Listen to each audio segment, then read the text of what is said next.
என்னங்கடா மும்பை கடப்பார பேட்டிங் கடப்பார போலிங்ட்டு இப்படி ஆடுறீங்க? ஒண்ணுமே புரியலையே. ஆண்ட பரம்பரை 5 கப்பு சொல்லிட்டு இந்த மாதிரி ஆடுறீங்க.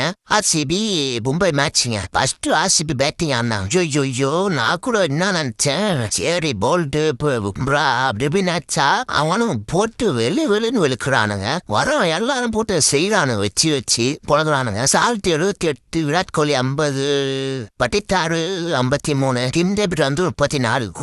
குத்துறா வச்சு உம்பரா குத்துறானோ நத்த பண்ற ஒன்றும் புரியல. அந்த அளவுக்கு போட்டு சரியான ஒரு அடி. அதுவும் போல்ட்டு பாத்தீங்கன்னா 50 ரன்னு வச்சு எல்லாரும் வந்து விட்டானுங்க. 240 ரன்னுங்க. சரி நீ இவனுங்க தப்பு கொடுப்பானுங்க பார்த்தா ரோஹித் சர்மா அவரு என்னாச்சுன்னு தெரியல, தொடல அதை புத்திச்சு போல இருக்கு, வெளியே போயிட்டாரு.